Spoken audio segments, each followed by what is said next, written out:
Okay, that's not gonna help. Meditation, music, royalty free.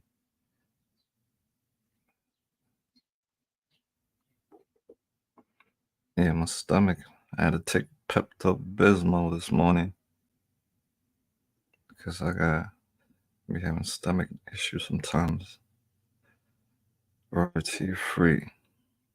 I gotta play some music so you don't hear my Pepto Bismol working. All right, so let's see if this is gonna work.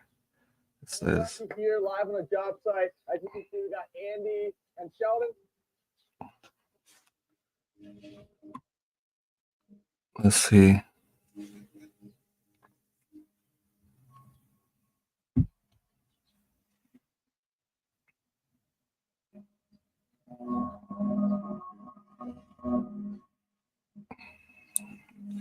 Let me find out.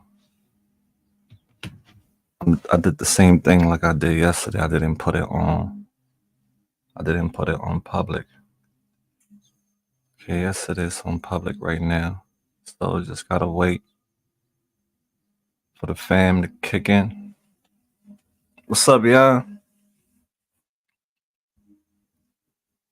Can I get a good morning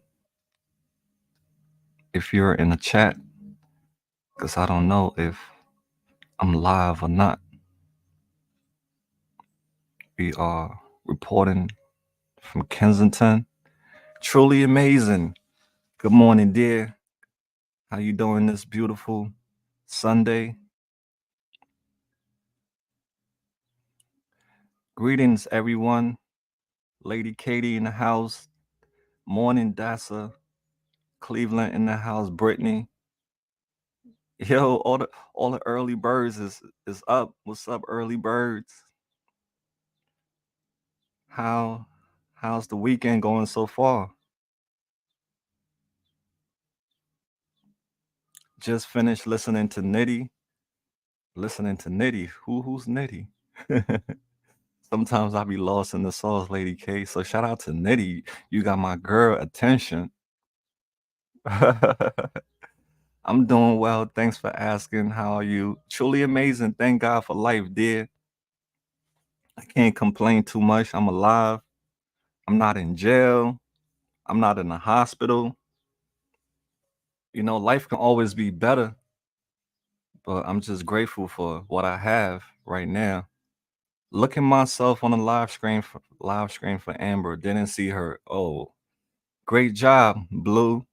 I'm Cleveland. Yeah, I'll be back out there this week. This new week coming up. And if I see her, I'm gonna give her a hug for everyone. I'm gonna give her a big hug and tell her, say, listen, don't give up. Just keep fighting, girl. We know it's not easy, but it's worth it. Good morning, Denise. Yes, wife. Greetings. Good morning. Our mayor said change is on the way. I'm hopeful. Hey, that's a great news, right? As long as people get treated with dignity and respect, I'm all for it. Treat people with dignity and respect. I'm good. But if you're treating people like they're not humans, just treating them like they're trash, then I have a problem. Robin in the house. Greetings, Robin. How you doing, dear? So yeah, today I like doing these morning sessions. These morning sessions is a lot better for me because in the evening time, I be ready for nap.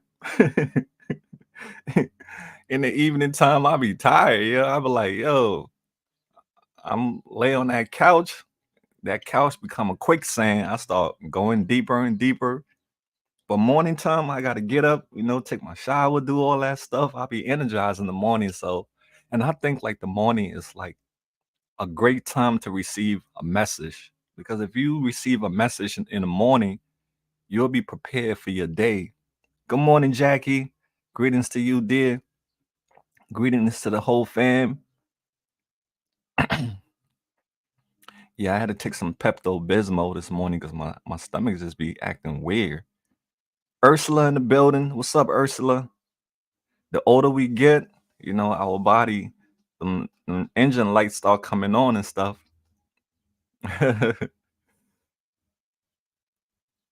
I go to bed early too. Yeah, some days it be like that, right, Lady Katie? Some days you be burnt out. I'm like, damn, what happened to the energy we had when we was like 19 years old? We was just we was breaking day, didn't go home. We would stay up till the daylight come back, smash that. Yes, yes, dear. Thank you so much, fam. I appreciate the support. As you can see, we're looking at Kensington, KNA, short for Kensington and Allegheny. This is the land of the rebels, the loners, the lost, but never forgotten. I was looking at that girl next to the mailbox to see she looks familiar.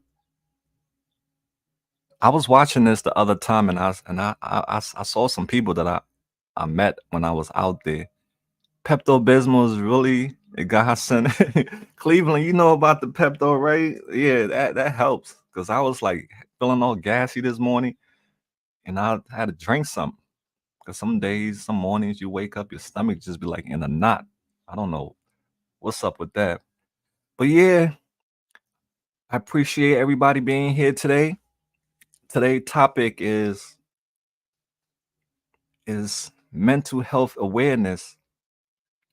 We're going to be going in this. We're going to be getting in this together, teaching each other because each one teach one, right? We learn from each other,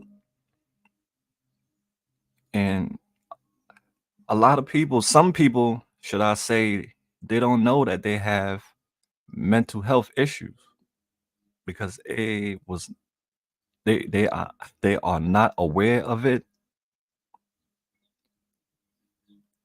So we're gonna go over mental health awareness today, and we're gonna understand. We're gonna try to get an understanding and also supporting mental well-being because I'm sure we all at one point, one time in our life, struggle with mental health issues. Like I said, some people they don't know they have it, but a lot of people in this world have it all around the world. In foreign countries, they don't even know what is it because they're not educated on it, so they're ignorant to it. But a lot of people have mental health issues. Good morning, greetings, beautiful folks. Today's session is we are going to be caring for our mind. You got to care for your mind just like how you care for everything else. You have to care for your mind. The mind is a beautiful thing when you care for it and you take care of your mind, you'll live a beautiful life. So today we are caring for our mind. So I just want you to relax, take it easy, and just receive the seeds that I'm about to plant into your heads and into your heart. And you can pass the seeds on to other people so they can grow. You may have already you may already be aware of this, and you can also educate me. I will open up the line where if you want to come up on the chat to talk about the situation, you're more than welcome to come up and put your give your input on it. Strange. This won't make the news if we don't make it their news. Absolutely. We as people, we make the changes in this world. The people make the changes. When we come together, we are powerful. That's why I say if all of us YouTube and Kensington content creators, if we was together, we would become so powerful because the percentage of people who are fighting for addiction is a whole the is the size of a pin drop a hole.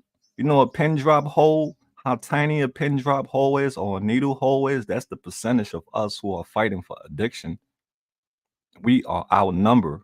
So imagine if we come together, all the top creators, if you don't even have to be a top creator. If we all come together as one, this will not be happening because we as people, we make changes. When we come together, we speak up, we we fight, things get done. But if we're not together and the percentage of us is just one slice of a pie, this situation will always continue and it will be like this and it will continue to get worse. So we are a small, a drop of us who care about these people. The majority of society turn a blind eye to this because it's not their problem, so they don't care. It's not happening to their loved ones, so why should they care? That's how they look at it. That's not my son, that's not my daughter, that's not my relative. Why should I care? That's their problem. Greetings, Leo. Okay, so fam, without further ado, let's get the session started. I appreciate everyone that's here, and I hope you take something away from this session. The introduction is welcome to today's training session on mental health awareness. In this session, we will we will shed light on common mental health issues such as anxiety, depression, and bipolar disorder. We will also explore coping strategies and provide resources for support. Remember, our goal is to promote understanding and support for mental well being. So let's get started. Some of you may know what mental health is, and some of you may not know what mental health is. So let's re educate ourselves on mental health. What is it? Mental health refers to our emotional, psychological, and social well being. It affects how we think, how we feel, and act. Mental health is important at every stage of life, from childhood and adolescence through adulthood. We're going to go over some common mental health issues. One, anxiety. What is anxiety? Anxiety is a normal reaction to stress. But when it becomes excessive or persistent, it can interfere with daily life. I suffer from anxiety. I never knew I had it until I got educated on it. So we're going to now get into some examples of anxiety, such as excessive worrying.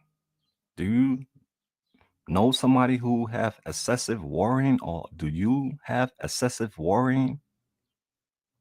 Another symptom of anxiety is restlessness and panic attacks. Let's start with excessive worrying, feeling overly concerned or fearful about everyday situation. Even when there's no apparent reason to worry, you're worrying. Then we have restlessness, finding it difficult to relax or sit still, feeling on edge or constantly being on the lookout for danger. Restlessness.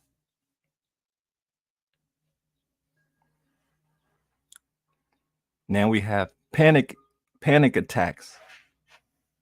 Panic attack is Sudden and intense periods of fear or discomfort, accompanied by physical symptoms like rapid heartbeat, shortness of breath, dizziness. I have had panic attacks before where my heart was just like, felt like it was going to come out of my chest, shortness of breath, feeling dizzy. I have experienced all these things, and some of you have also too. And another one is trouble concentrating. When you have anxiety, you have trouble concentrating also too. Difficult difficulty focusing or experiencing racing thoughts that may that make it hard to concentrate on task. So these things affect your life. Sleep problems. You having trouble falling asleep. You're having trouble staying asleep or experiencing restless sleep.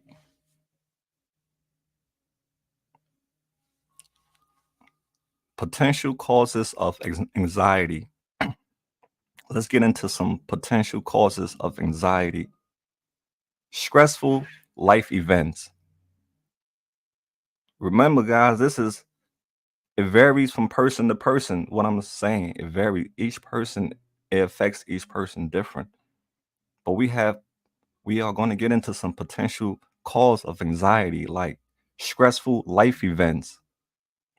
A stressful life event can cause anxiety, like major life changes, such as moving or changing jobs. It's stressful when you got to move to a whole new environment or when you got to start a new job. What about relationship issues? Also, that cause anxiety, relationship issues can contribute to anxiety. And we also have genetics,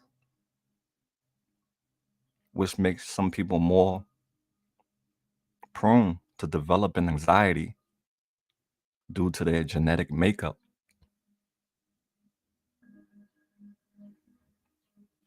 So yeah, I would definitely get with y'all in a few minutes after I done. Yeah, I see you, death of a cat. Absolutely. So we have genetics that also cause anxiety. We have stressful life events like changing jobs, moving, relationship issues. All these things cause anxiety. And you have trauma. Trauma is another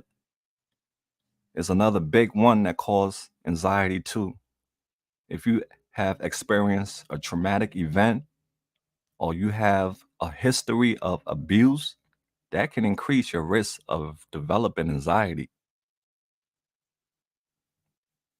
Yes, so we have trauma, we have genetics, we have stressful life events, and brain chemistry. Your brain chemistry, the imbalances in your brain chemistry can also contribute to anxiety symptoms. And not to forget medical conditions. Your medical conditions, your disorder of you got heart problems can trigger or worsen your anxiety.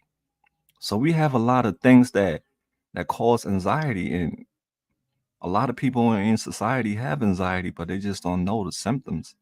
We have medical conditions, we have brain chemistries, we have trauma or past experiences, genetics, stressful life events.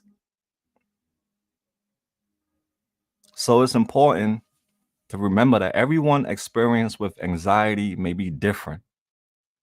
If you or someone you know is experiencing any of these symptoms of anxiety, it's essential to seek help from a professional who can provide guidance and help you point you in the right direction to the right, treatment options. So now let's get into another stage of anxiety, which is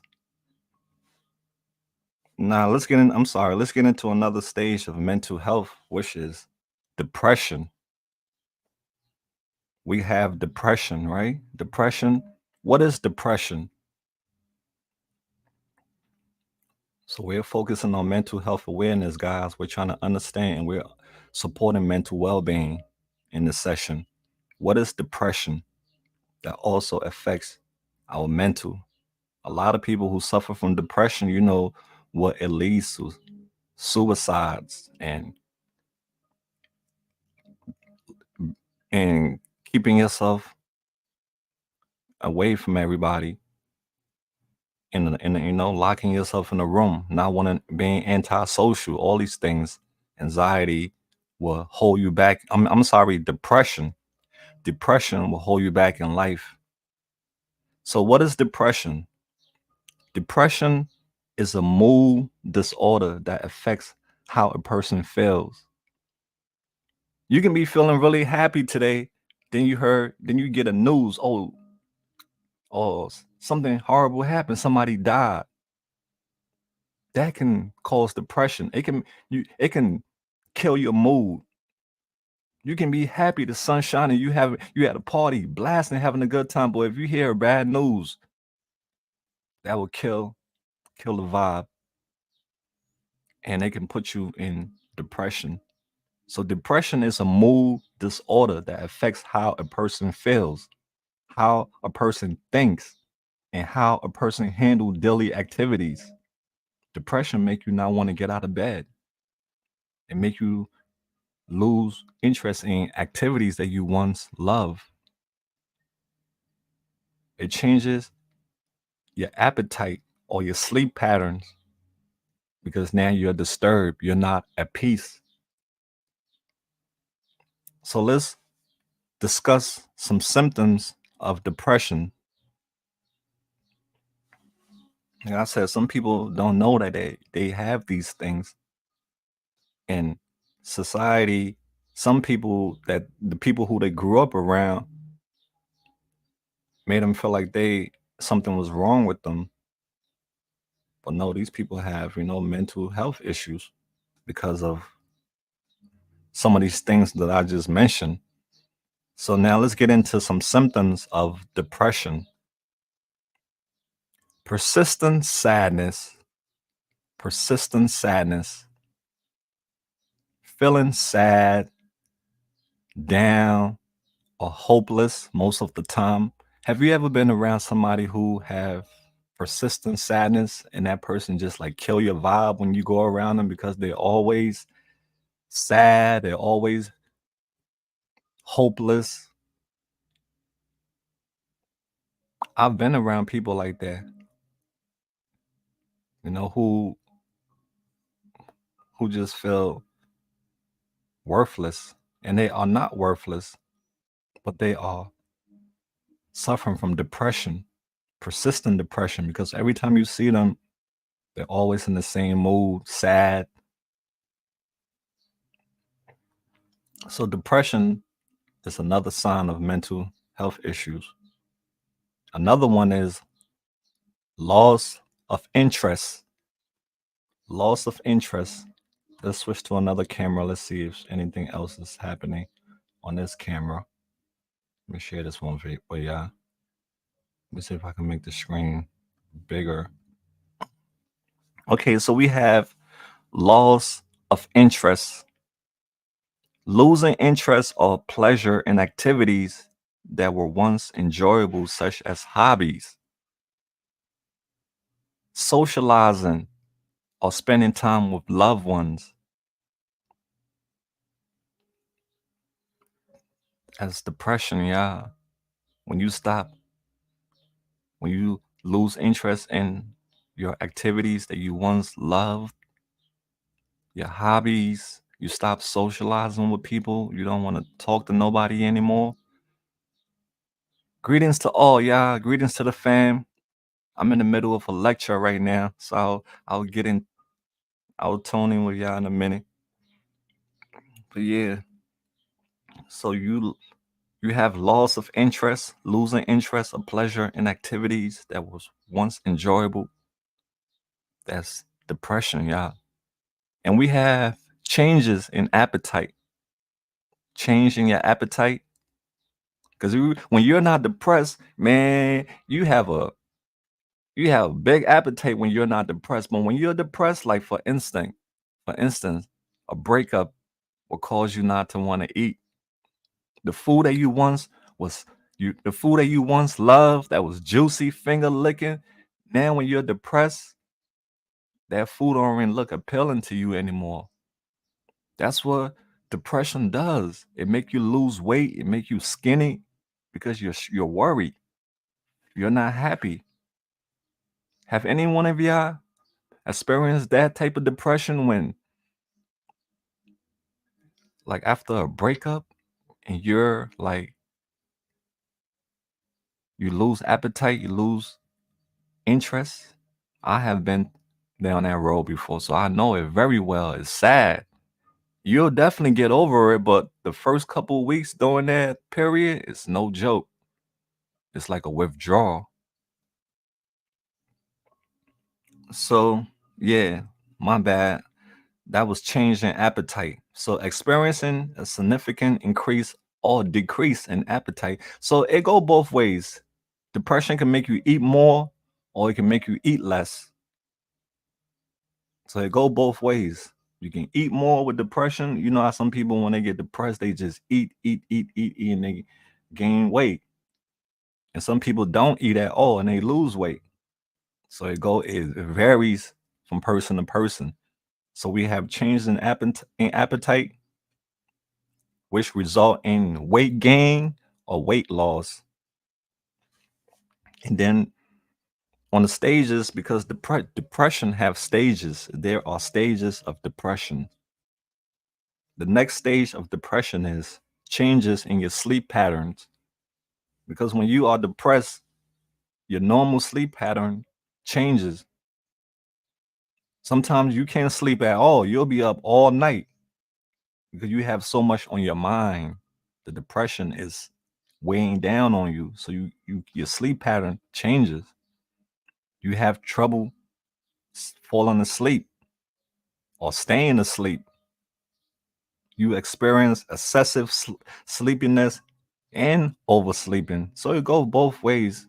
You can either sleep more or you can sleep less. Some people, when they depressed, they sleep all day. That's how they deal with their issues. And some people, they can't sleep because the constant thought is haunting them.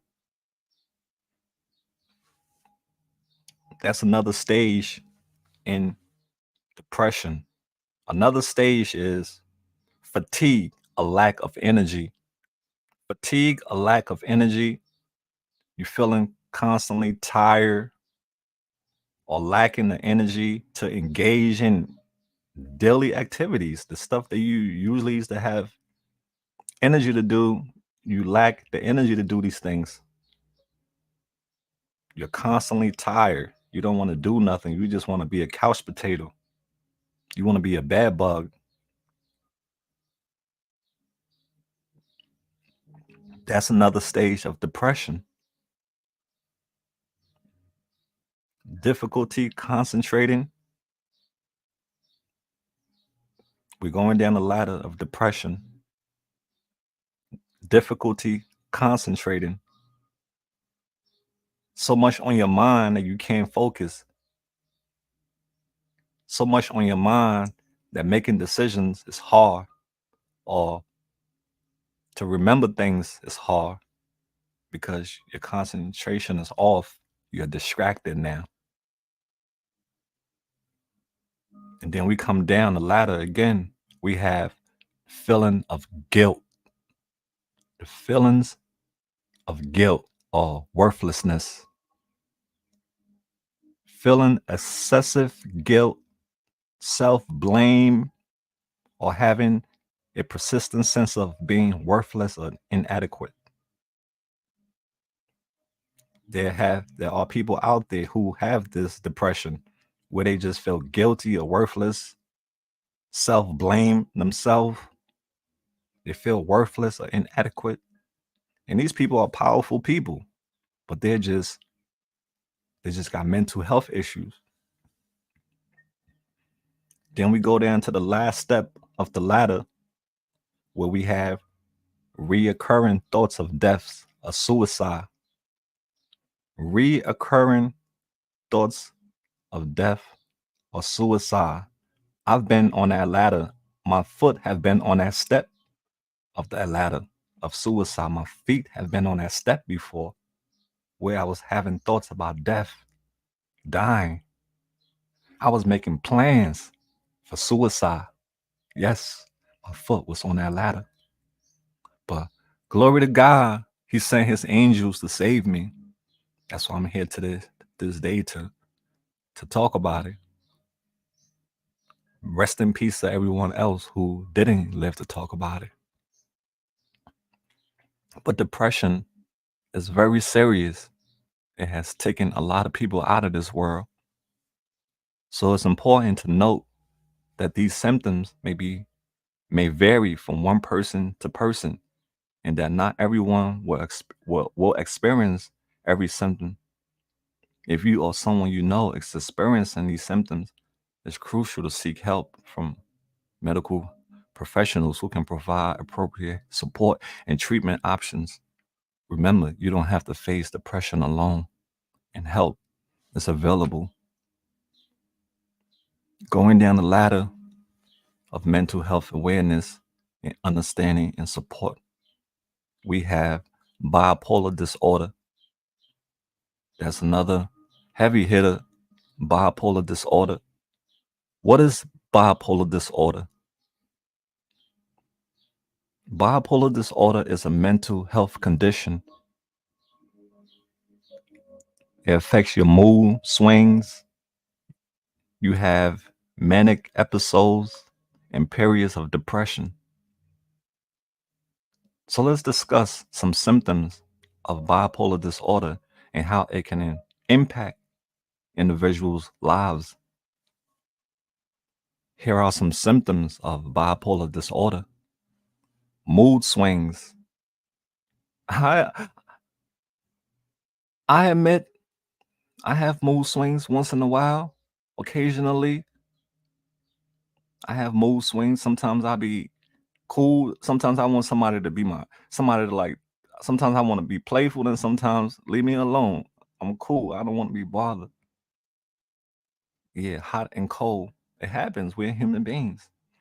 So the the, the ladder that we're on now, the step that we're on now in mental health awareness is bipolar disorder. And discussing bipolar disorder, there are also steps on that ladder of bipolar disorder. We have mood swings.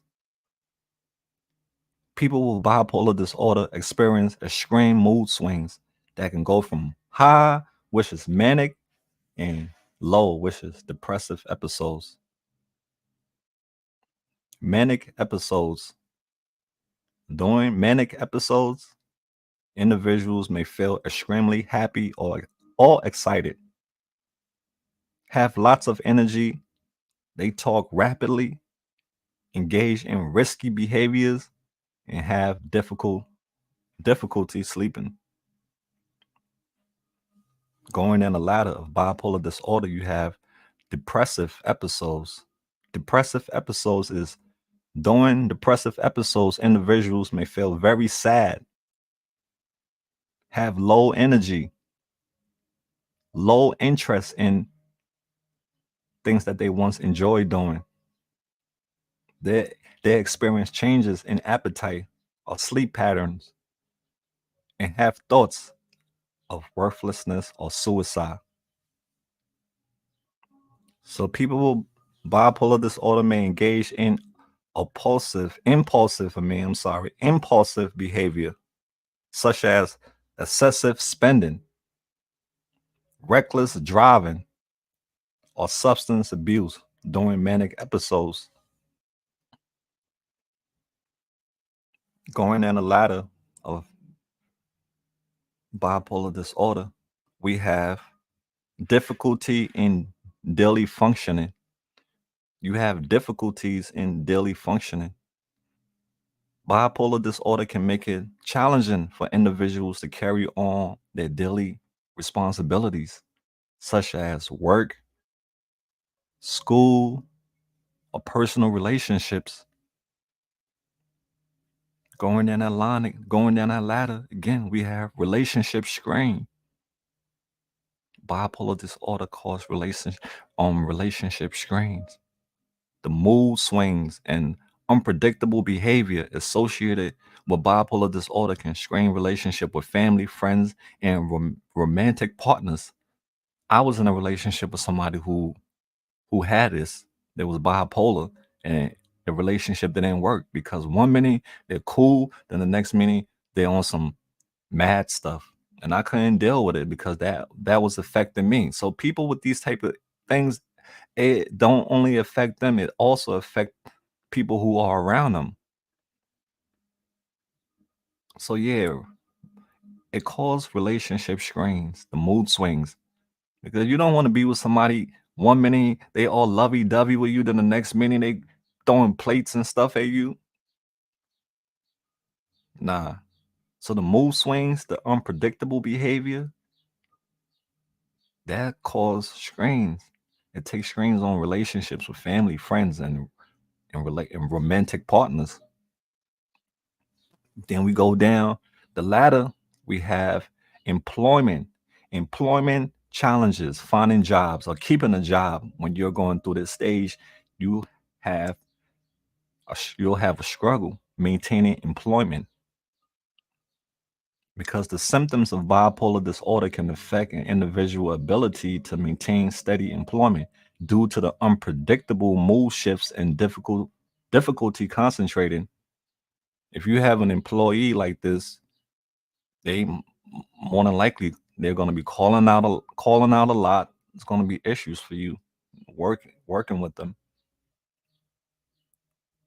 So bipolar disorder definitely affect you on your job and also maintaining a job because no employment want to deal with somebody that's going to be a threat to everybody else that's around them.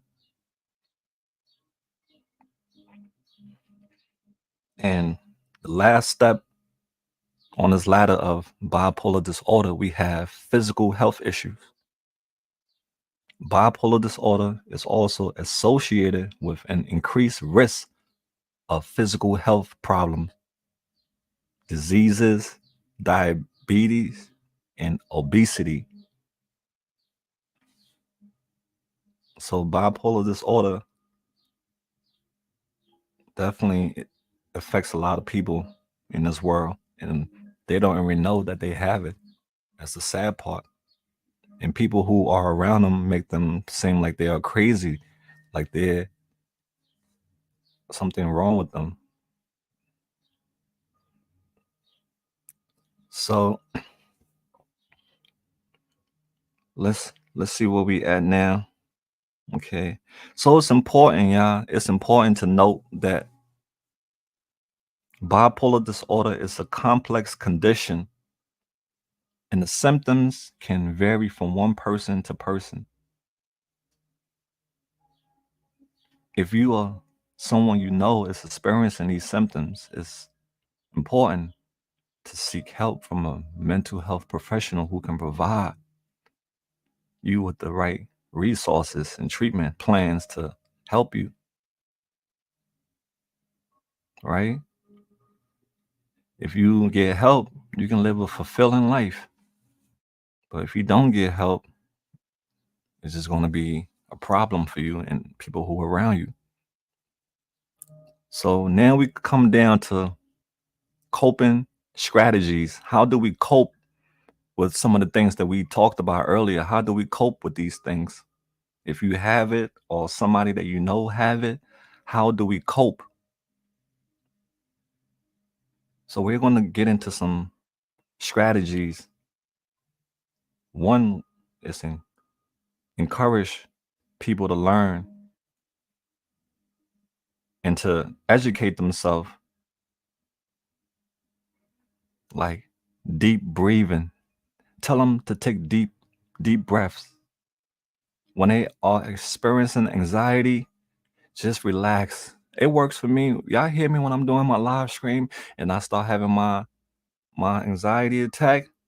Stop and I breathe, deep breathe. All right. When you're going through that stage, you feeling like it's happening, just stop and just breathe. Deep breathe. Deep breaths. I mean, deep breathing. All right. Do deep breathing exercise. It's an exercise, just like how you work out, lift weights. We're caring for our mind. We're working out our mind to make our mind powerful, for our mind to not be weak. Because the mind can be weak if you don't care for it. So deep breathing, it works. It works for me. So I'm giving you, letting you know it does work. Engage in physical activities. That's going to help reduce your stress.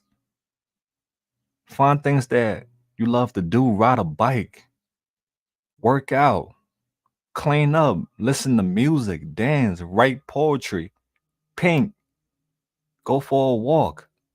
Just don't let the your mental health get the best of you. Engage in regular physical activities that's going to boost your mood and reduce stress. Building a support network. Have people that you can lean on when you cannot lean on yourself. If you have people that you can trust, good, great friends, reach out to them. Tell them about your feelings. A true friend would a true friend will take your feelings into consideration. They will listen to you. And if you just need a listening ear, they can be that listening ear. They don't even have to say nothing. They can just listen to you. But it has to be somebody that you trust, a trusted person. All right. So make sure that person, you trust that person and you feel comfortable around that person. And that person really, got your back. So that's another strategy that can help you cope with anxiety, having a good support system, deep breathing, regular activities. It reduces the stress of these things. Practicing self care. A lot of us sometimes we let ourselves go. God, we stop getting our hair cut. We'll just let our hair look like a Brillo pad, looking like a mad scientist. Woman, you stop caring for yourself too. Don't let yourself go. When we was in our teenage years, we was all about looking good, fly. Just because you're older now, don't let yourself go. Don't be wearing pajamas to the store. Self-care activities such as getting enough sleep, eating well, and engaging in hobbies can help you with your mental health issues,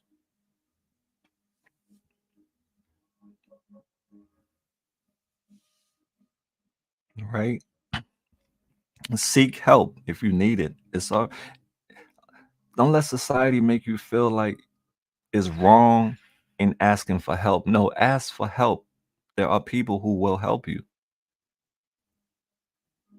Seek help when you need it. If you need it, seek it. It's very important, fam, for you to reach out for help. A closed mouth don't get fed.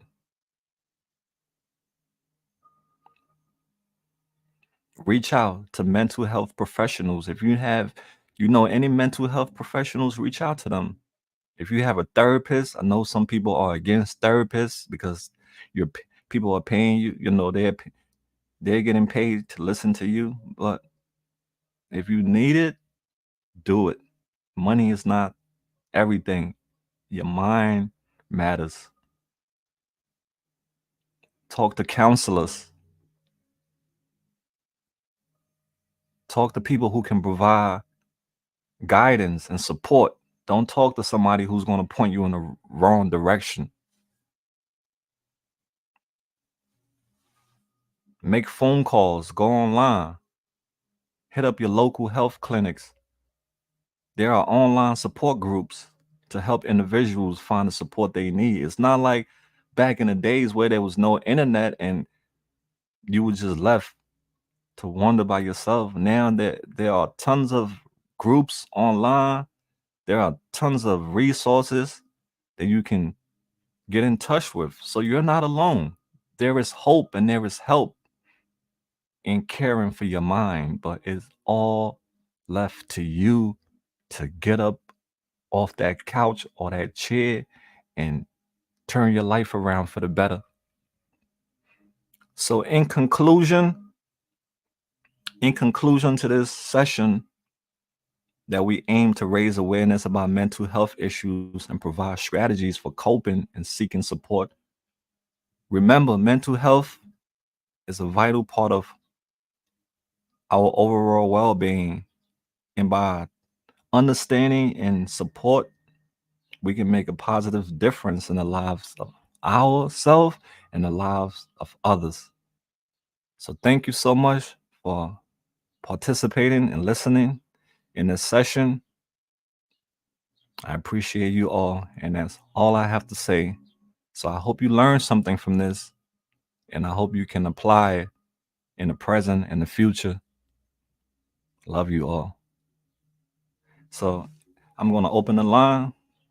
If anybody want to come up here and say anything, speak their mind, or add any value to what we just talked about, the link has been dropped.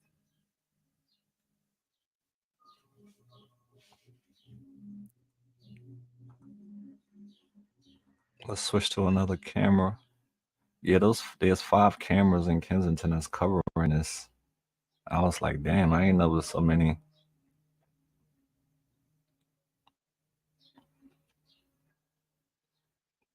Thank you. Don't worry about it. Salute to you too for your time. God bless. All right. Okay, fam. True Mal, I know the struggles, faith and help. Yep. Only people who have walked through hell know what it's like. They have felt that heat before, and they don't want other people to go through the same thing they went through. So that's why we put ourselves out there to educate people, to teach people, because we have been through the darkest realms of hell. We have seen the devil himself, and we believe in God because he has taken us from death. However, however hard it takes, okay, however hard it takes, just keep trying. Just as professional, and you'll be professional. Peace, love. Absolutely, Dasa. Absolutely. You have to reach out for help.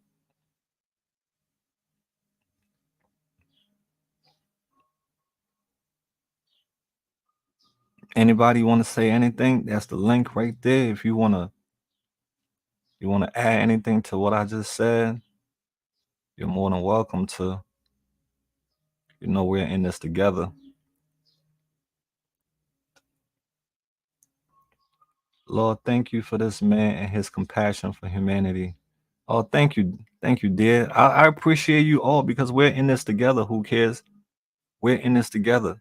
Without us, this will be swept under the rug because that's what majority of people want it to be swept under the rug. They want to they want to push it off to the side, out of sight, out of mind. And meanwhile, hundreds of thousands of people are dying. They need to make this a crisis, just like COVID. They need to do the same thing. But like I said, the percentage of us who are fighting for addiction is very small, and the masses has, you know, they got it. They got one on us. Brother Mal, OCD is up there too amongst the. Okay, thank you. Right? Yeah, I have to definitely study. Oh, read more about OCD. Thank you for educating me. So yeah, right said brother. Now OCD is up there too, almost amongst. Yep. So OCD, I don't know too much about it. I have to look into it and study it myself so I can educate myself on OCD. But I have heard about it. So right, if you want to come up and tell us about it, you want to talk about it, the link is right here. I could drop the link if you're feeling up to it. If not, it's cool. But your text meant a lot. My town is so bad right now and only getting worse. What town you in? What's your town? Who cares? Yeah, this thing is it's like a wildfire. It's spreading. It's getting worse every day. And society is not putting it on blast like how it should be on blast. This needs to be on the news every day because we have the future generation who are coming up and they don't know what's behind the curtains. These kids need to be educated. They need to bring back the drug program in school. They need to have real life activities where you bring these kids into these environments, whether on a school bus or some type of bus, and show them the reality of drugs. These kids need to see what drugs do to people at an early age because the foundation is where the strength comes from. Your foundation. If your foundation is weak, you're gonna crumble. You're gonna collapse. Some of us we have weak foundation, and as a result, we collapse. Some people have strong foundation and it still collapse. But the chances, I'd rather know the truth and be educated on the truth and the danger and the reality of the truth than not to know about it and just be blind. And that's what society wants. They want people to be blind about the truth. That's why we have leaders. Leaders step up. They see something wrong and they step up. They don't care if they put their life at risk, but they see something wrong and they speak up about it. They're not just gonna pass on by because it's not happening to them. No, leaders change this world. We have a lot of great leaders who have made a difference in this world, and you can be a great leader too. If you see something's wrong, speak up about it. Even if you are the only one speaking up about it, speak up about it. I'm not too sure about that. ATM, haha. Hopefully I can come up and join. Okay, it's all right, cool, brother. Brother, sis, I don't know. No disrespect. But it's cool, fam. I would just call you fam. It's cool, fam. I know how it is. Respect to you. The middle of the county, but we are a hub. We see major highways go north, south, east, and west. So drugs have always been bad, but it's worse. And then early 2000 when I was ripping and running, that's right now. If we don't know the truth, we can't protect our children. Yep. It's like a landmine. You know the landmine? You don't know where the landmine is at, and you walking on lolly jolly. The next thing your leg is gone. That's what this is, a landmine. And they want to hide the landmine, and they want people to fall on it so the legs and arms could be missing. That's what's going on out there. It's a landmine, and people are stepping on it and dying also too, losing arms, losing legs, dying. So we need to speak up. Those of us who know about this landmine, we have to inform other people about what's in front of them because we have already been in front, we have seen it. So now the people that's behind us, we got to give them the warning. We are the messengers. Like I will always say this, if you escape anything that was near death, anything that was terrifying, and you escaped it, it's your duty to help other people escape it too. That's why you was chosen to live, to talk about it. So you have to warn other people about it. Because if you don't, then that's selfish of you. Then you should have been dead too. If you don't want to help save other people, then why You alive then. I'm sorry if some people take that the wrong way, but it's not about me, me, me, me, me. It's about us. We.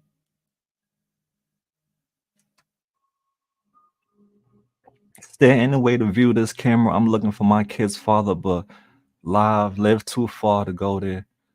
I don't know too much about this, but you can just go to Kensington Live Camera. Go to type in your search bar in your YouTube search, type in Kensington Live Camera, and there's 5 different cameras, 5 different angles. I'm showing you some of the angles right now. It's 5 different cameras. They have people that's watched this 24 hours. This page is. I wish I knew this person. I have to reach out to this person because how do he do this? Who is he? Who are they? You got 5 cameras documenting the whole struggle 24 hours. How can I get one of your? Can I plug into one of your cameras? Hook the boy Mau Mau up. Cause you don't have to do no work. The camera do all the work for you. Well, I hope you find your kid's father one day, dear. That is so sad. There are so many Michelles out here looking for their loved ones. How long how long has he been missing, Michelle?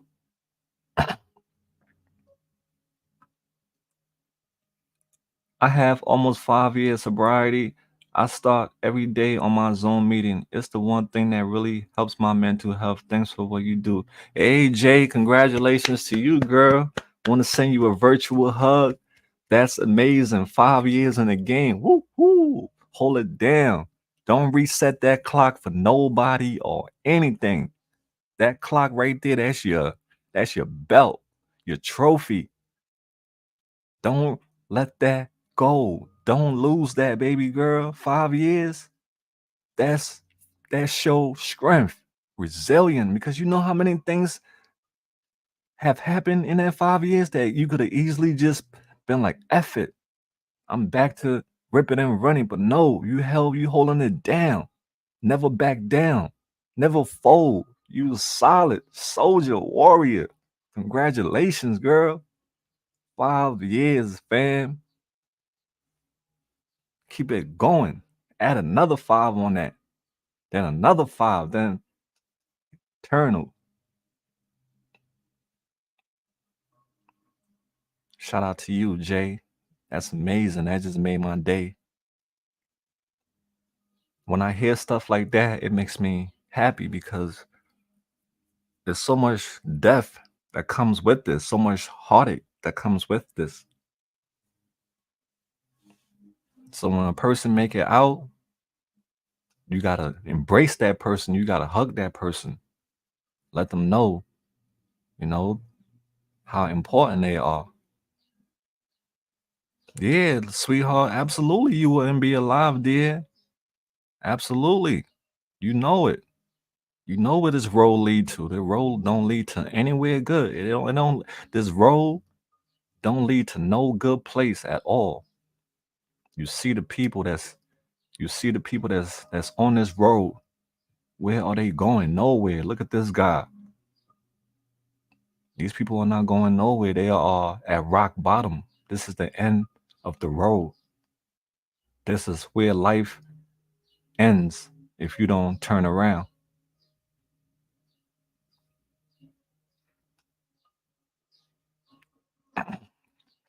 Oh, oh, any updates on Amber Mount? Oh, I don't know if you didn't hear the news. Amber is back in Kensington. Unfortunately, sorry for you to hear that. She's back in Kensington.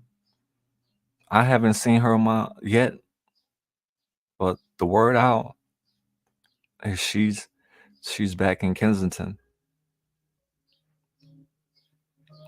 And a lot of people who were supporting her are shaming her again, putting her down because she went back.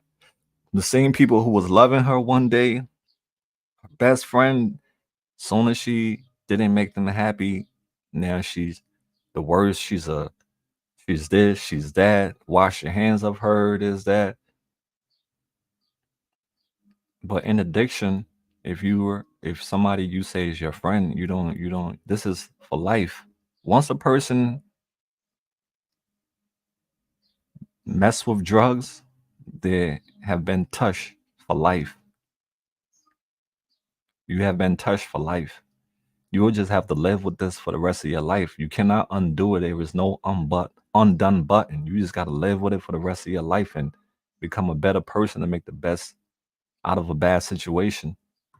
But yeah, she's back in Kensington, and I just want people just to not bash her, to be putting her down, because this is a struggle. This is a sickness. Just keep praying for her. Keeps helping her still. Maybe one day she's gonna get it. But by putting them down, it doesn't make things better. It just make things worse. But these synthetic drugs, man, have me so scared, and so many get found dead rushing. Yeah, absolutely. It's death in the bag nowadays. The drugs are contaminated. All the drugs that are on the streets of Kensington are contaminated. You don't know what you think you're putting something in different in your body, but no, it's something totally different than what you think it is. So the drugs are contaminated, and now we have nitazene. Nitazene is is out there. A lot of people are dying because of nitazene. It's also synthetic opioid that is found on the black dark web. Anybody can go on the dark web and buy it and have it delivered to their house. That's why the dark web is so scary, because you can buy drugs for as little as $20. You can have it delivered to your house. That's why you all who have teenagers, I have a teenage son, and I'm on his butt too about friends, how they can influence you to do bad things. But yeah, check up on your kids. Find out who they hanging out with. I know it's hard for us as parents, but we have to stay vigilant. Kids can buy drugs online for $20. They can buy heroin, they can buy anything on the dark web, have it delivered to your house without you even knowing. You could be at work and having drugs delivered to your house and you don't even know. Mal USA live stream, tag you in the video, scroll down at their page. Oh yeah. Oh wow. I gotta check it out. Thanks, Marcy. Yeah, I have to, USA live stream. Let's work, yo. The boy Mal needs his own link. I respect what you're doing, man, because this need to be documented. As much as some people don't like to see it, they have a different opinion. But we're looking at the future. We're not looking at the present. We're looking at the future. The kids, they are the leaders of the future. So we have to make this world a better place for them. Let me see. She is in jail. She is in jail. I heard. Oh yeah, she's in jail. Damn. What? If she's in jail, she really have an angel that's watching over her for real. If Amber is in jail, God is watching over Amber. She has an angel that wants to save her life at all costs. Are you kidding? I hope it's not true. That's what I heard, fam. Some of y'all can back me up, right? That's what her best friend shared on his page. Jeff, her best friend, he said he heard that she was back in Kensington. She was getting high. That's what he said. So, but Jackie just said she's in jail. Jackie said she heard on the live that she's in jail. If she's in jail, that's good. I mean, but hopefully that's another wake up call again for Amber. How many chances are you going to get to turn this picture around? There's a bigger purpose for Amber, bro. She doesn't. It just, I don't know. She has mental health issues. That's what it is. Yeah, I look at jail as a blessing. Some people don't look at it that way, but jail turn a lot of people's lives around, because when you go to jail, you have time to sit down and think about how you want your life to be when you come out. When you come out there, you go back to the same thing, then you only get but so many chances. That's all I gotta say. You only get, because I have seen this over and over. People get second chance, third chance, fourth chance, and the last chance that you, when it's time for you to go, you're not gonna go in a good way. That's the sad part. If you have been given chance, especially with this demonic lifestyle, if you have been getting saved over and over, you're not gonna go in a good way. You're gonna go out really bad. Rest in peace to my friends Jessica and Jason. Look how they went out. Look how many other people went out. You're not going to go out in a good way in Kensington. You're going to go out bad. So jail is a good thing because while you're there, they got drugs in jail too. But the chances, we're looking at chances, the chances of you being on the streets of Kensington getting drugs and you being in jail getting drugs. You're more likely to be getting drugs outside more frequently than you were in jail.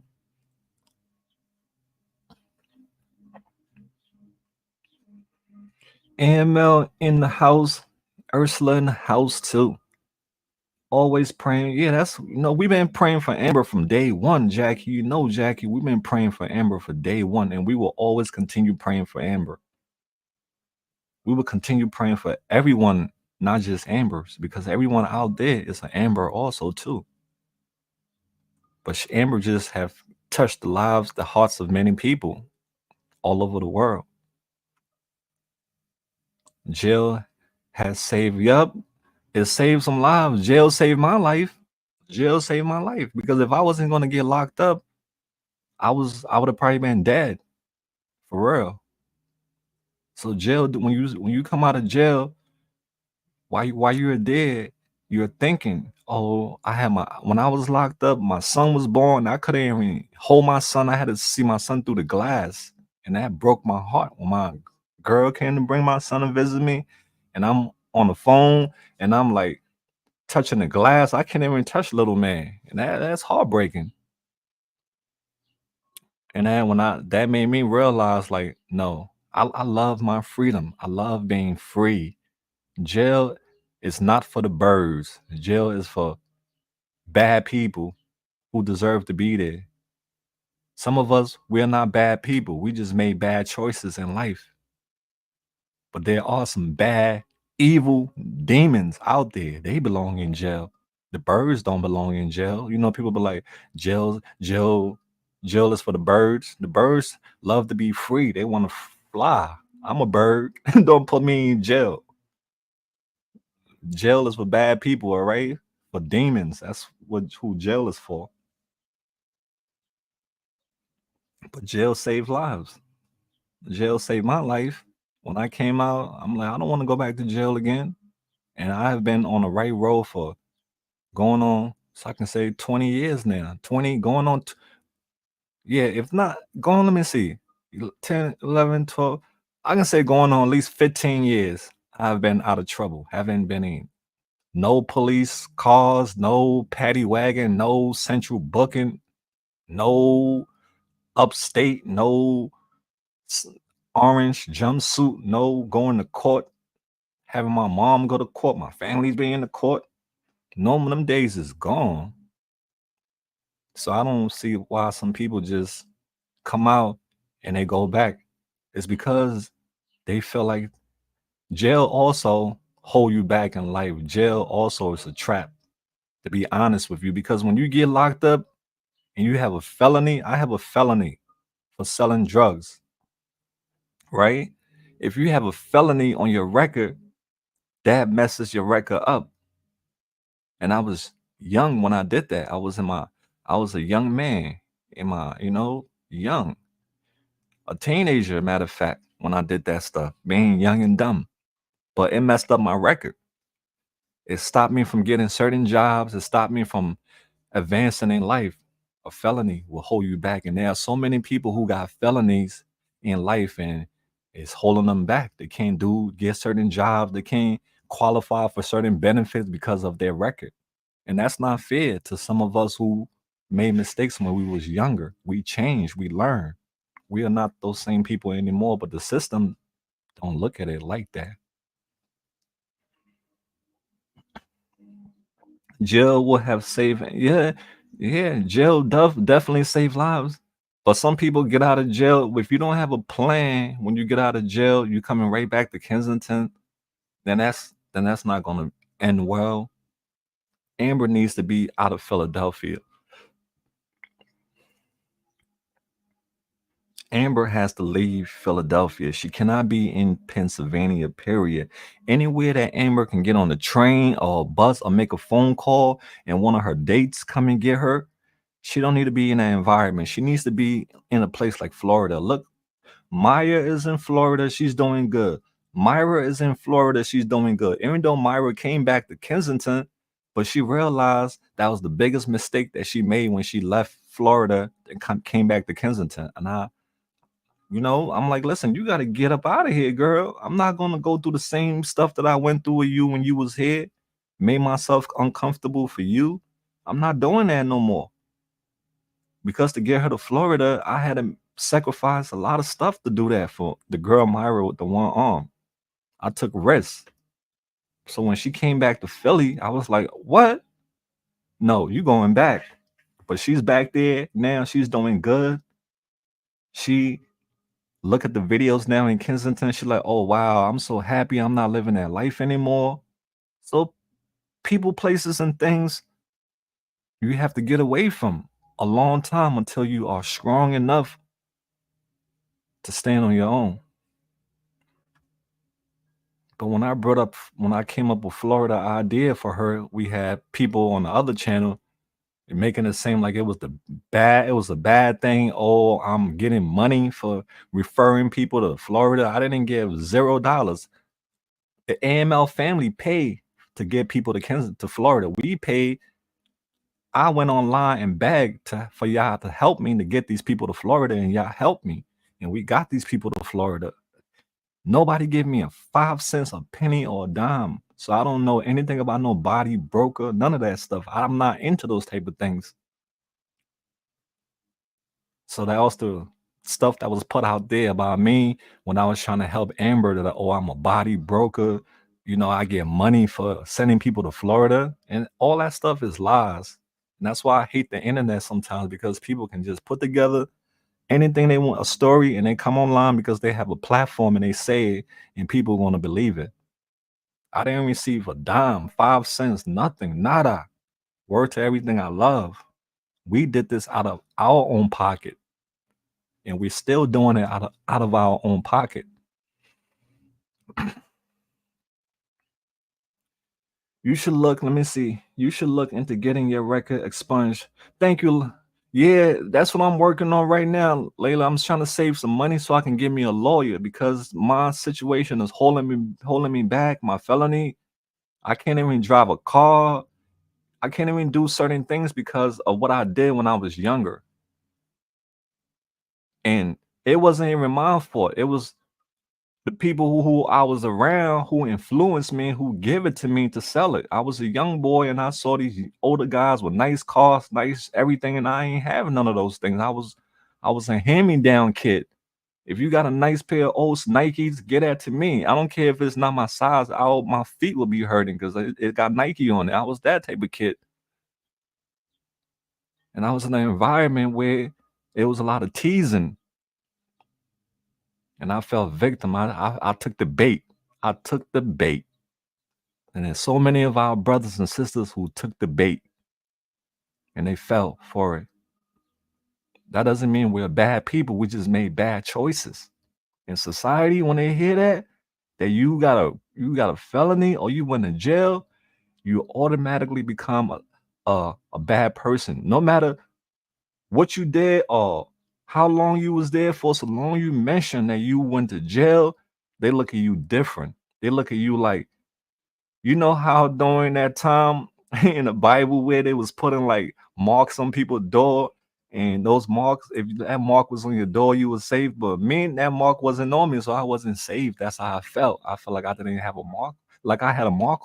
I can't remember that Bible story, but if you know, you know. but I felt like I had a mark on me. Like, yeah, he went to jail. You can see the mark on him without him even telling you. He got a mark that you can see. And so many of us have that problem, that mark, the mark of the beast. Even though we have changed our life around, but we're still paying for it years later. It's not fair, and it's not fair. The system have broken a lot of people, have took time away from so many people, have messed up so many people's lives. I'm one of those people whose life was messed up by the system. That's the truth too. Thank you, Michelle.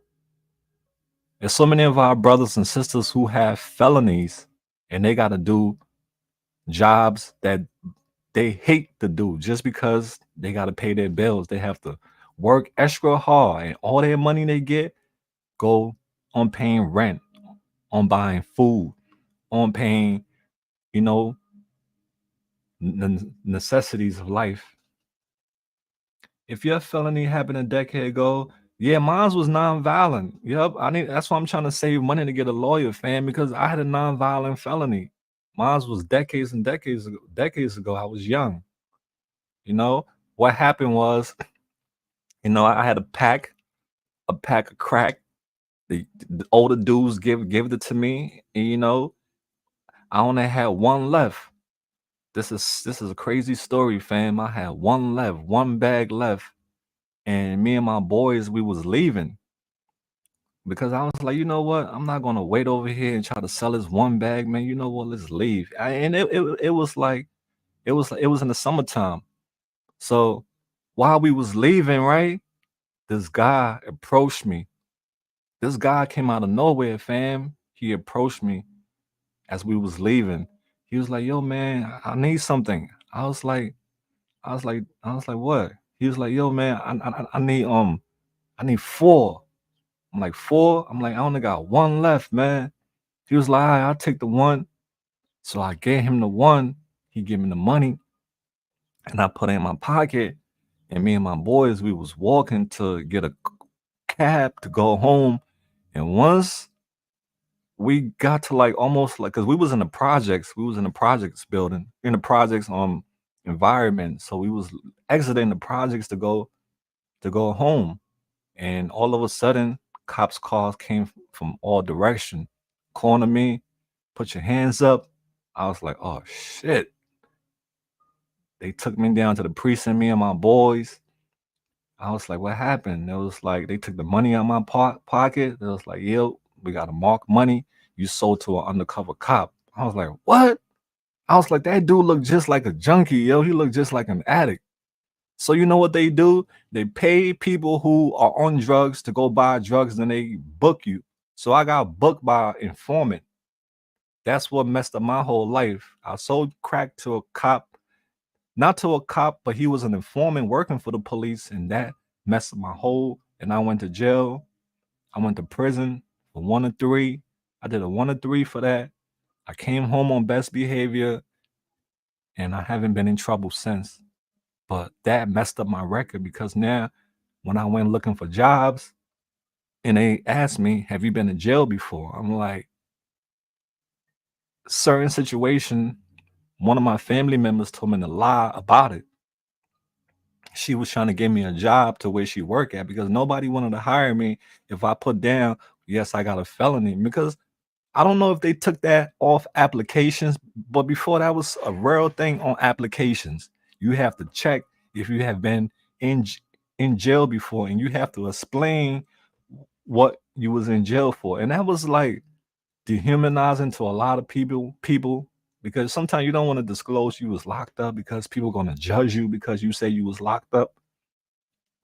So yeah, my aunt told me to lie on the application because that's where she work at. She told me to lie and say, "Oh, I didn't even go to jail," and I lie on the application. Long story short, I got the job, right? So my first day of orientation, the human resources called me in the office. I was like, oh shit. You know when you do something wrong, right? You know you do something wrong and you got that feeling you lied about something. So they called me in the office. My first day on the job, yeah, they called me in the office. And it was a job that I would have did great in. It was helping kids in need, special needs kids. It was working with special needs. I would have been great at that job because I got compassion. So I had did the orientation and everything, yeah. So the human resources called me in the office. They was like, well, we was looking at your application and you disclosed that you didn't go to jail before. And we did a background check and we found out that you went to jail before, so you lied to us. So as a result, you have to leave the premise, you're fired. I was like, damn, on my first day I get fired. And I was like, if I would have disclosed the truth to you, would y'all have given me the job?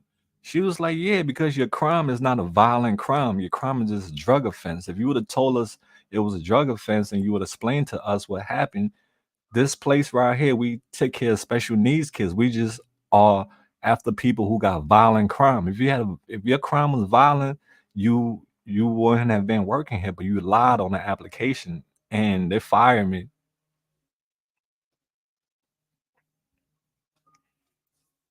And after that, I got into the restaurant industry because the restaurant industry, they hire anybody. They don't care if you got a murder, they hire you. That's how come I got into cooking because that was the only job I could have gotten because of my record, a cooking job, washing dishes, cooking burgers and fries and all that stuff at a restaurant. They give people chances. It's not the best environment, the best pay, but hey, I had a job and I worked there for 8 years. Who care asked to do a payment plan for the expungement and you could pay over time. So yeah, fam, I'm listening to y'all. I'm in the process of, saving money to get me a lawyer because once I get a lawyer to help me with my case, I believe my life will be a whole lot better.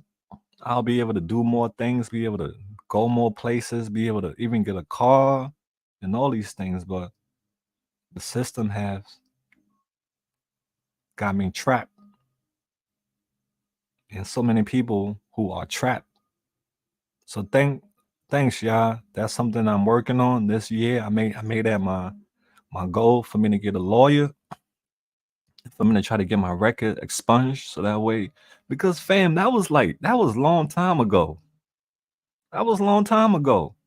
I have changed my life around. Look what I'm doing now. I'm helping people in addiction. I'm trying to help fix this problem. So if I get a lawyer and we present my case to a judge, and show him what I'm doing now, I think I got a chance, right? I think I got a chance. I haven't gotten in any trouble for decades. I'm doing great, making a difference in my community. If the judge have a heart, he can expunge my record because I made a mistake.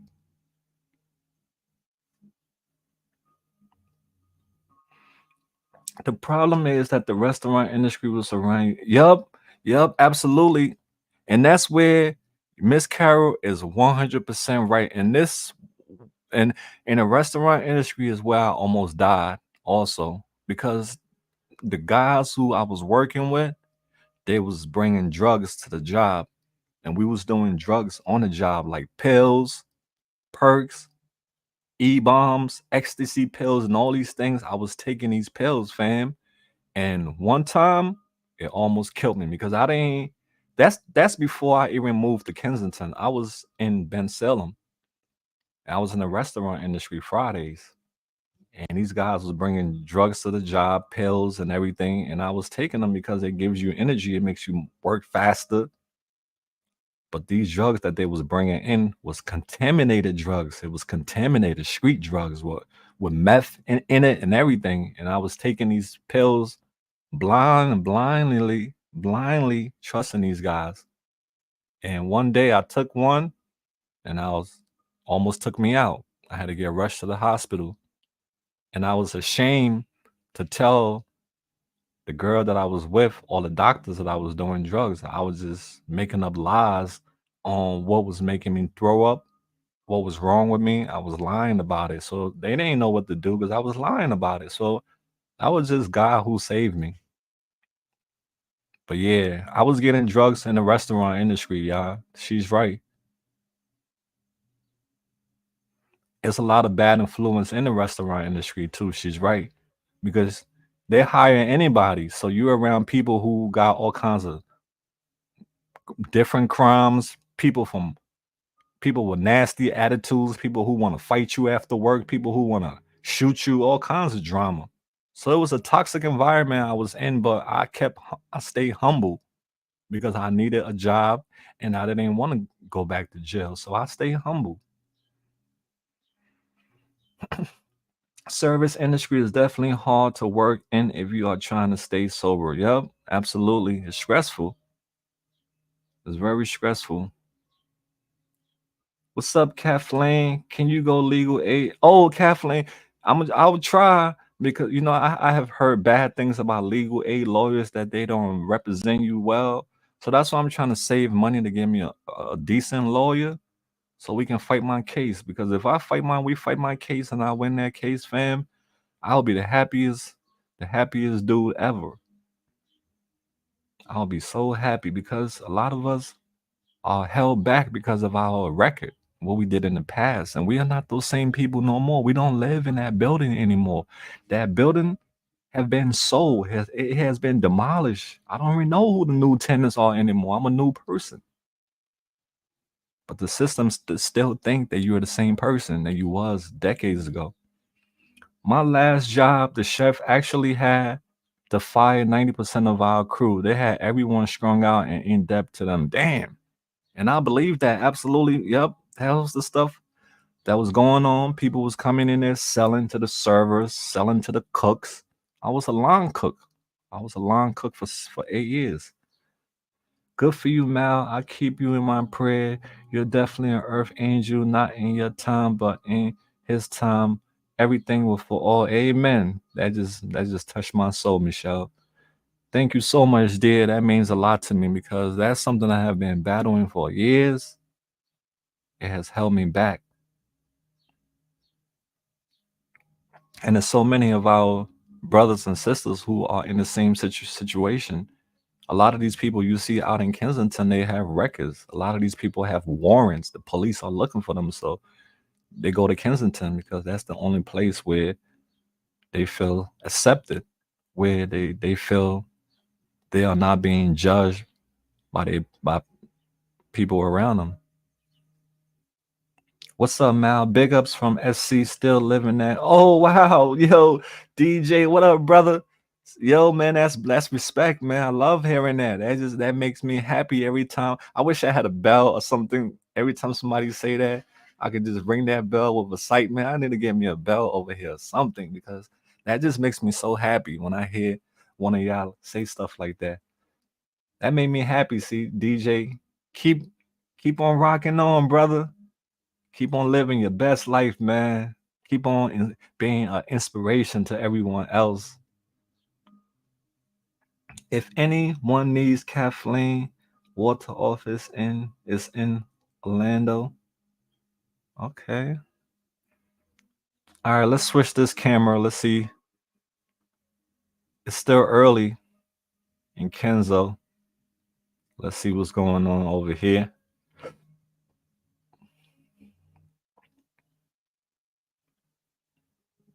Everything, everything's so difficult for felon. Yeah, absolutely, Miss Carol. It's harder for you when you have made a mistake in the past, being young and dumb, or just being making a mistake, period. And you have a felony. Once you have that F, it's like a mark of the beast. You have that felony on you, it's like a mark. And just by having that, you become less of a person in the eyes of many people. You become less of a person because they don't understand. They cannot relate why you went to jail. They they just look when they hear jail, they just know it's You're not a good person if you went to jail. You could be innocent if you just the word "I went to jail" is alone to turn heads to make everybody look at you like you a alien.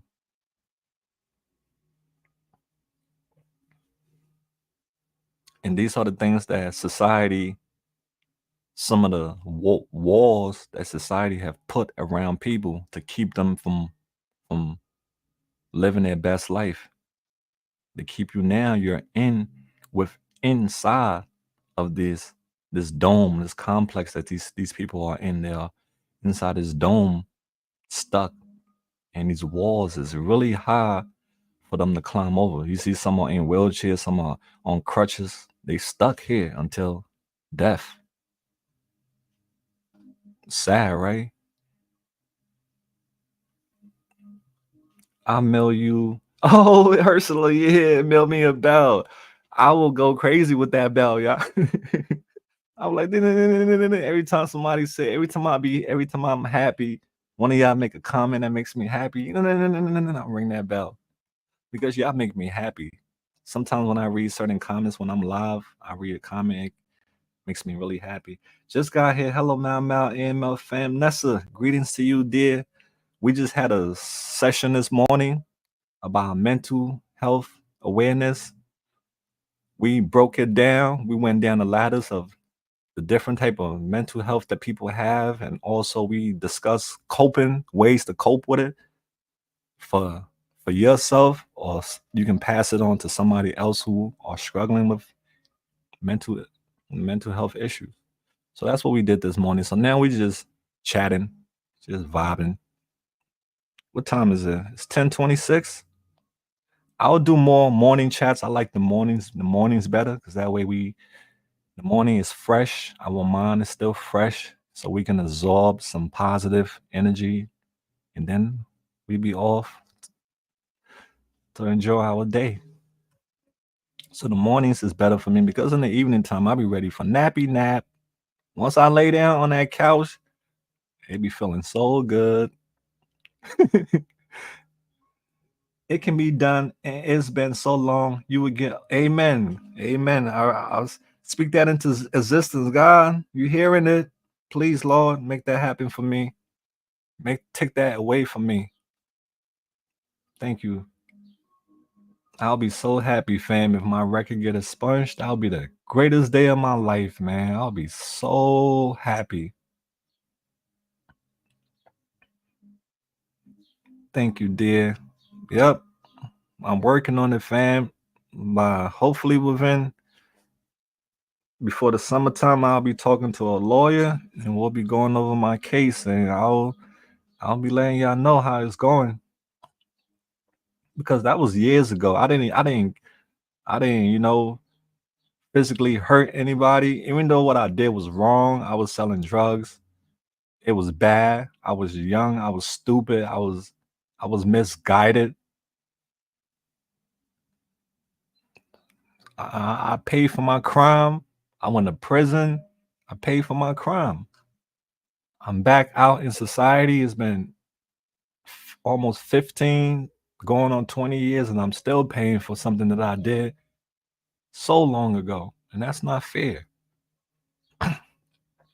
Keep your head up, Mal. God, amen. Amen to that. That's another one that just made me feel good. It's touched my soul. Thank you. Because y'all can feel my pain. Sometimes people don't feel your pain. They don't know what you're going through because the shoes is not on their feet. But people like you who have empathy and compassion, God bless y'all, because there are many people who wouldn't even care about my situation, how it's affecting me, how it is holding me back in life, how it's holding other people back in life. They don't care. But thank y'all for caring. That means a lot to me. Mental health is the mind and body storing the memory and emotions of the past, like a record. Oh, yeah, I love how you put it, like a recording device. Absolutely. You have accept, forgive, and let go of the past to overcome it. That's deep. That's true. But sometimes it's hard to let go. That's the thing.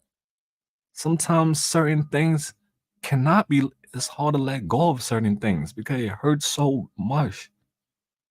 And the people who did it to you never even apologize. So you have to apologize for these people. And that's the hardest thing is letting go of something that have hurt you and is still hurting you.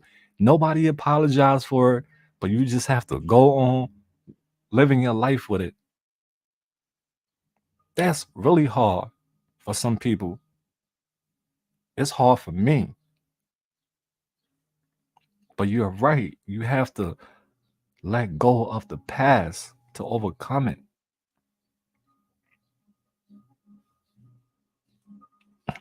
Ursula Mal, you did a great job identifying the signs and symptoms, coping skills with dealing with mental health. Thank you, dear. Thank you. I had to do my little research. It helped me too because some of these things that I was talking about, I was learning about it myself. So we was all learning together. Thank you, dear. Have you seen Amber? She was released from. Oh, she was released from the hospital, but she went home for a day and went back to the streets. Oh, love, peace, be kind. Yeah, I'm just all over the place with Amber's situation because I heard she was. Jeff said that she was on the streets of Kensington getting high. Then Jackie said that on a live stream she heard that she was in jail. And then you said she was released from the hospital, but she went home for a day and she went back to the streets. So love and peace. From what I heard she is in jail. That's what Jackie said she heard on a live cam that Amber is locked up. I don't know, fam. I'm not. I'm just gathering what I heard from other people. You are more than an asset to everyone around you. Thank you, Nessa. You're sweet. Hi, Mal. Just stopping by, sending love. Thank you, Terry. I appreciate your love. I'm embracing your love. I need all the love I can get, fam. I need all the love. Love is so important. It makes you feel good. Give you that, give you that good feeling. When you're surrounded by love, you feel so good. They ain't walking in the AML feetwear. Absolutely. Yep. Yep. And they should be grateful that they don't have to walk in our shoes, that they don't know what it's like to be going through this. They're blessed. Because I wouldn't wish this on anybody. I wouldn't wish that on anyone, fam. Yes, Mal, we be better, not bitter. Yep. Every day we work on being a better person and not bitter. Some days is harder than others because we're human, but we gotta catch ourselves the second day, catch ourselves so that way we won't go back to the day previously. You have to take 100% responsibility for your pain, your feeling from the past hurt, and you have to accept that holding on to the past is hurting you more than growing. Yep, that's true. You have a great point, Louie. Lou, you have a great point. And they say that you holding on to something that somebody else did to you, that person don't even care. That person living their life, they moved on, but you're holding on to that. You're suffering yourself, and that's true. We all. Some days I do suffer myself, and it's okay. It's all right, Lou. Some days is okay. Some days we'll eventually let it go, or we'll eventually just grow with it.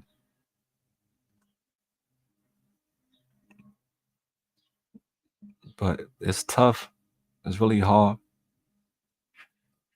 There is a guy named Michael that is down there. That's down there a lot. He wrote that, and he has seen her there. Okay, all right. Okay, we talking about Amber now on that post. The people that hurt us in the past could be long gone. Yep. Yeah, you see, I was just saying that. Yep. They moved on with their life. Forget all about you. And they could have passed. Yep. Yep. But we still hold on to bad memory, that individual that only hurt us. Yeah. You touching my soul, Lou. You touching my soul. And it boils down to letting go. And that's the hard part. Some pain is just so deep that it's hard to let go, Lou.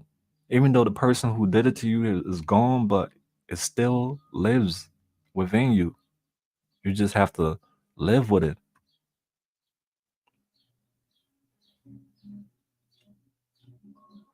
Why would Amber be in jail? I don't know. That's what I heard. She could be in jail for, they locking people up in Kensington now for doing drugs outside. So if she was out there doing drugs and they lock her up, that could be the reason. But they are locking people up for using drugs out there, selling drugs, or if you're in the wrong place at the wrong time, you might get caught up in a raid. Sometimes you have to accept people on sorry. Yo, y'all touching my heart this morning. Y'all touching my soul. Sometimes you have to accept people on sorry. You can't get apology or accountability from someone that is not sorry. Keep going forward anyway. Y'all some strong people. Y'all some really strong people. And I'm trying to be strong just like y'all. But thanks for the encouraging words. You're so awesome, Mal. I pray for these beautiful people every day. Keep doing what you're doing, Mal. Much love. Oh, thank you, Kelly. Teamwork makes the dream work. We're in this together. We have to keep on building. That way, one day we'll be so powerful that our voice will be enough to make a difference. We are making a difference, but the more powerful we get, the more big of a difference we can make.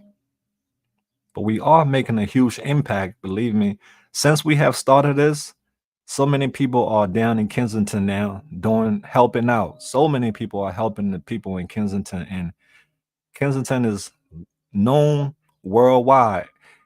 People in Mexico know India, people in China, people in Africa, everywhere.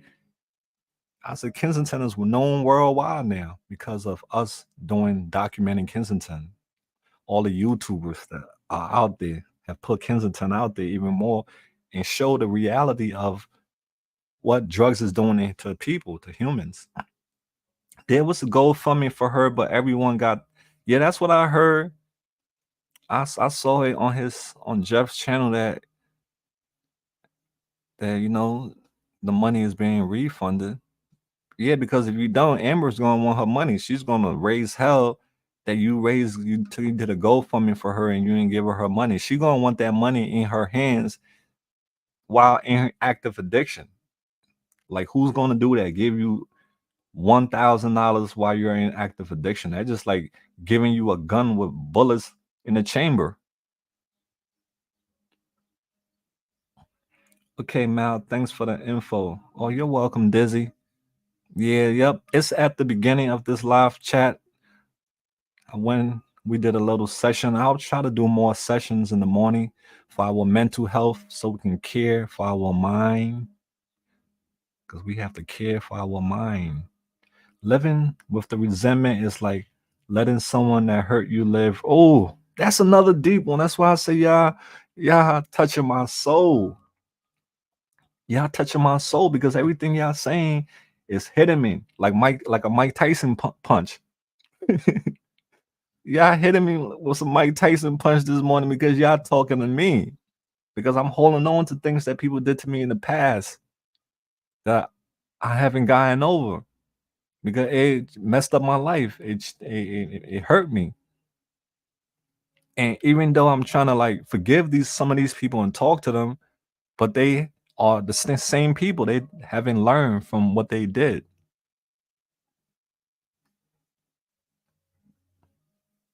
So y'all touching my soul. Y'all talking to me with what y'all writing because y'all talking. I feel it. We can forget. We can forget that people said to you, but always remember how they made you feel. Yep, that's another good one. Yep. Some people, just their name alone, make you just your blood start to boil because what they did to you, how much they hurt you. But then there are some people that when you hear their name, it make you smile. It make you get that warm feeling inside of you when you're happy, that warm feeling. Some people make you feel like that. Some of y'all made me feel like that. I get that warm feeling. No, that is North Amber from Kensington is from Lost. Oh, that's somebody else y'all talking about, fam. Are y'all talking about somebody on another Lost in Phoenix? Y'all got me confused, y'all. Serenity prayer. That's one of my favorite prayers. I love serenity prayers, especially the one. My all-time favorite one is God grant me the serenity to accept the things I cannot change. That's my when I read that one for the first time. That just touched me more than anything else. That serenity prayer because it means a lot. God grant me the serenity to accept the things I cannot change. That that line alone, to accept the things I cannot change, because there are things that we want to change, but we cannot change it, or it's difficult for us to change at the time. So God grant us the serenity to accept it as a human, to accept something that's hard, that's deep, that's deep, Jay. I love that. It takes a village. Also, that's a good one. It takes a village, but sometimes it doesn't take a village. Sometimes it takes just one person, one determined person. Sometimes you don't have a village. Sometimes it's just you, Jay. Sometimes all it takes is just you. It's great to have the village to have your back, but you don't have the village sometimes. Sometimes it's just you patting yourself on the back, telling yourself you got this, you can do this. Sometimes it's just you. The village is helpful. The more the more powerful. Just say to that painful thought, I'm sorry, please forgive me. I love you. Thank you. Okay, Lou. I'll practice that. I'll try to say that when that thought come around of the past, I will say that. hmm I know some states in legal aid help in states, but not where I'm at. Yeah, I'm definitely gonna look into that. That's my assignment for this year for me to handle my legal issues. I know I have become a better person following following who and what I believe in. Yep, facts. Miles, sub dandy. Mal, I was in Kensington for a while last year and got out. I appreciate the efforts of people like you to where make our lives, yeah, make a live while they make our life while they're easier. Okay. There is enough things to keep us down, but you lift us up. Oh, Danny, I appreciate you, Danny. I appreciate you for having the understanding, for having the comprehension to what we are all about. Because some people they don't have the understanding or the comprehension to see that we're exposing the evil that the drugs is doing to people, and we are also exposing the evil that the government is doing. They're not taking enough action to help these people. We're exposing these things. The news is not covering this enough, like how they need to cover this. I had journalists hit me up and let me know that we're doing a fantastic thing, because journalism now, they don't go out into the trenches and interview people and talk to people. They just do it in the studio or behind closed doors or do it some other way. It's not like how it was back then when you had guys like, what's that guy? Rivera, who used to go out. He was a journalist. He used to go out to like these crazy ass places and interview people and stuff, get their stories. I forgot his name, but I think it was some type of Rivera or something. But yeah, journalism is the toughest, most dangerous profession, because you have to go into the underworld, and get the people's stories, because it's important. But it has to be documented for the future. So thank you, Danny, for understanding and for your support. Teamwork makes the dream work. Trust God, man. Amen. That's who's been holding me down since then. He has been holding me down, fam. That's the only one that has been holding me down. I have seen so many people that was in my shoes got taken out. They gone. They're not here no more. But look at me. I'm still here. So, I'm grateful. Absolutely, we out there. That's what these people they out there. You see them, they're out there 24 hours looking for their next high, trying to hustle. You don't have a job, they can't work, they can't get a job, so they have to hustle. You know what it's like when you don't have a job? Where you going to get money from? You got to hustle. And that's why a lot of women do prostitution, 'cause that's easy money for them. I try to feel sorry for those that hurt me. I think that they must be suffering themselves. It's hard to do. Yeah, yeah, it is hard to do. Like they say, love your enemies, love people who hurt you. That's a hard thing to do. Yeah, that's definitely that. That's a whole nother human being. If you can do that, you a whole nother level on a human being. If you can love a person who hurt you, you a different type of human being. Because that's tough. But it's possible. There are people who are doing it. Mal, have you seen or have any update on Valerie? Oh, Gina, the last time I saw Valerie was the last time I was in Kensington. I can say it was like a week ago. Her face was all bloody. I was in the middle of an interview when she passed by and she stopped me. I was like, oh my God. I'm like, Valerie, that's that. Her face was so bloody, fam. But I was in the middle of an interview. This lady that I was interviewing, she was starting to get annoyed because I was talking to Valerie. She was like, come on, bro. You going to talk to me or you going to talk to her? So I told Valerie, wait for me. I want to see you. I want to talk to you. But she left and I haven't seen her since. But yeah, her face was bloody. I felt bad, fam. I don't know what happened to her. The last time I was with her, she got a cell phone. I got the number. I call the number, but it goes straight to voicemail. She never called me back from the cell phone. So, it's sad. I'm sorry I had to tell you that, but yeah, I haven't seen her since then. I went looking for her that day after I got done interviewing the lady. I tried to find her, but I didn't know where she was. But yeah, her face was really bloody. Poor girl. Sad. You're awesome, Mal. What you do for our brothers and sisters of Kensington keep. Hey, thank you, Kelly. That's why I say I appreciate y'all who understand, who have, you know, compassion, because some people just be hating on me, throwing shots at me.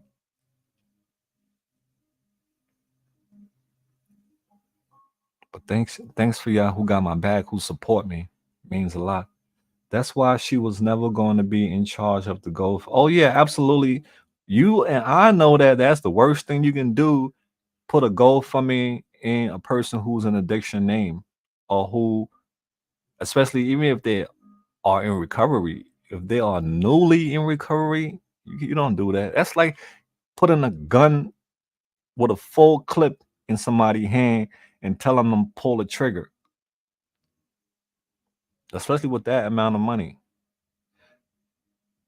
And she got upset if you don't. Oh, that's Joe. See this guy walking with the white shirt. Damn. When I moved to Kensington 5 years ago, I met him in Kensington, and he's always walking around looking on the ground to find cigarettes or crack. He just passed, left the shop. But yeah, that's sad, man. He so many people that had good stories. When you hear their stories from the beginning and how drugs just changed them, it's sad because these are really great people who had potentials to even become presidents. But drugs they just paying the cost of drugs, which takes away everything from you, leaves you with nothing. See, when you see Kensington, you see people looking on the ground. They're looking for cigarettes. They're looking for money. They're looking for dope bags. They're looking for crack, because people get high and they drop stuff. They drop money. They drop cell phone. They drop all kinds of things when they are high. So you will always find people walking around looking on the ground to see what they can find.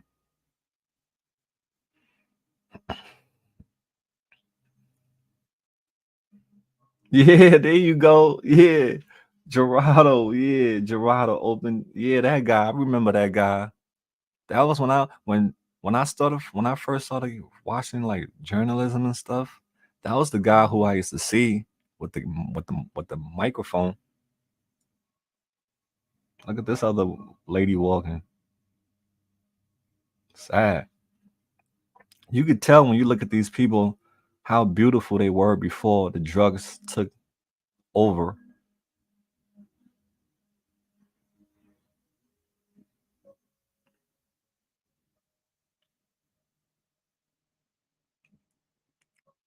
It's just in Kensington, you are going in circles. Yeah, Miss Carol, I felt so bad for Valerie but I was trying to look for her.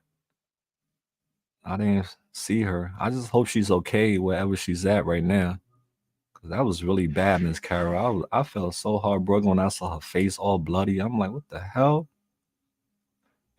I really wanted to talk to her.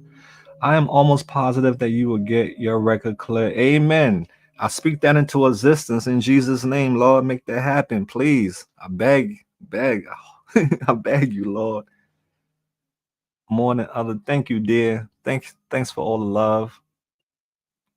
He listens. The man upstairs listens and he hears. Trust me, people who have been in my shoes, they are not here anymore. I'm still here, so I believe I have a purpose in life because people who went through the same thing I went through, they are no longer here anymore. They are gone. Valerie said on one channel that she's doing a lot of dates. Oh man, Jesus. Yeah, that's doing dates is one of the worst thing you can do in Kensington because you don't know who call you're getting in if that person is a kidnapper waiting for you to get because sometimes these girls they want to do the drugs before the date or they want to do the drugs before anything. And if you do that drug, it puts you to sleep. The next thing you know, you're gonna wake up in another country.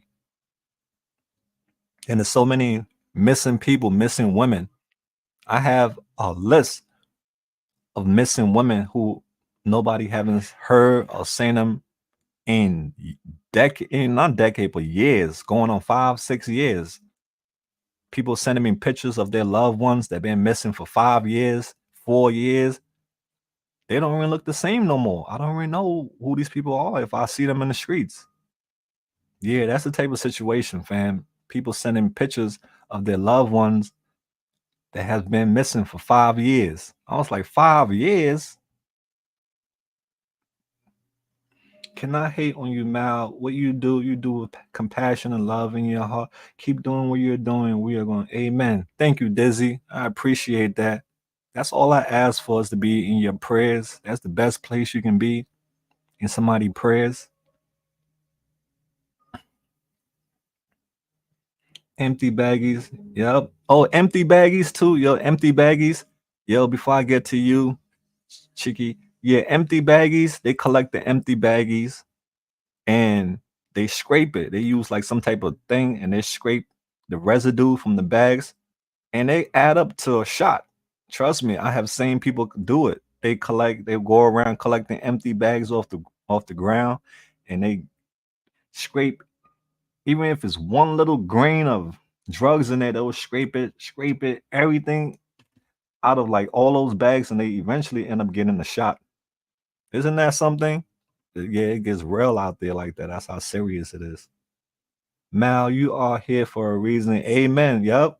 That's what I believe because there's so many things that could have taken me out. Suicide. So many things that could have sickness. So many things that could have taken me out. But yet I'm still standing strong. So definitely God has a purpose for me because I still question myself, how am I still here when I shouldn't have been here? That's why sometimes I'm like, am I really dead? Sometimes I say to myself, I think I'm dead, but I'm just back in real time to correct my mistakes that I made to be a better person. Because I should be dead to be honest. To be honest, the stuff that I've been through, especially my suicide attempt, there is no way I should have been here. But God, like y'all said, God has a plan for me.